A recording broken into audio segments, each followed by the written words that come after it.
Welcome back to Plant to Die Garden.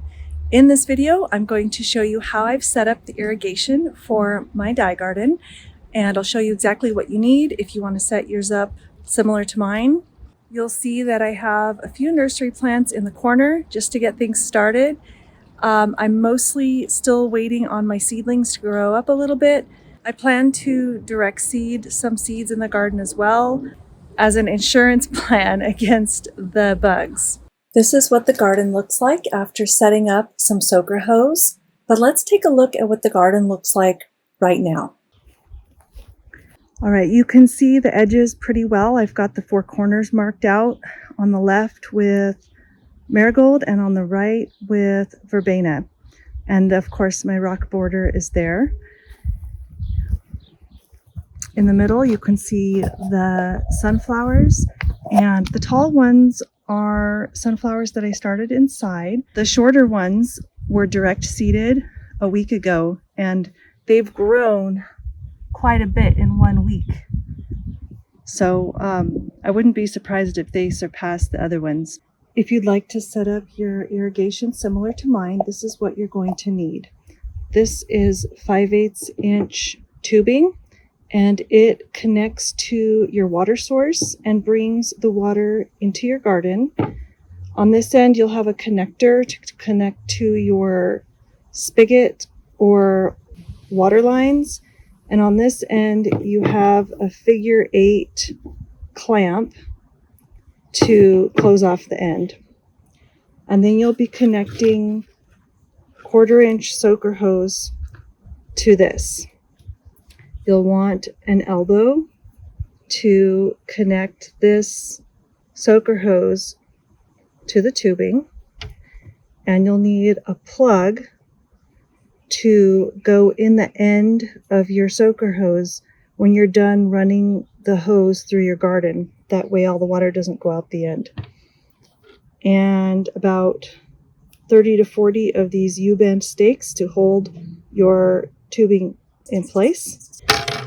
And about 50 feet of this soaker hose tubing. This is the elbow being inserted into both tubes, and I forgot to mention before that you'll want a tool for poking a hole in the 5/8 inch tubing. I stretched the 1/4 inch soaker hose out in the sun for a while to soften it up and make it easier to work with, and then began coiling it around in the garden, pinning it down with the U-bend stakes and keeping the coils spaced about 6 inches apart. Once I had stretched the soaker hose as far as I wanted it to go, I cut it off and made sure to put a plug in the end. Here's what the irrigation looks like after being all laid out. Through the middle there, you can see the 5/8 inch tubing that's bringing the water into the garden. And then, if you look closer, right about here is where I've connected the 1/4 inch soaker hose tubing. And it has just been coiled around all the way through the garden. Spacing it about 6 inches apart for each coil. I ran out of room for more coils here. So what I did was, as I was coming around this coil to go around, instead of continuing, I just turned it around through these marigolds and went back the other way. And then on the other side, I coiled around the marigolds.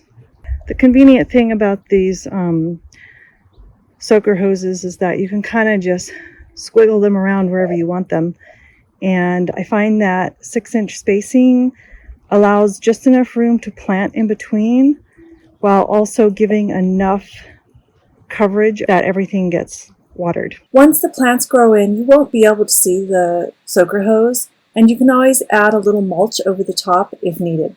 In upcoming videos, I'll talk about how I'm going to plant the madder seeds and why I plant them separately from the rest of the die garden. I'll also go over some changes to the layout of my garden so that you can get an idea of how you can modify things if your planting site isn't quite the same dimensions as the garden plan.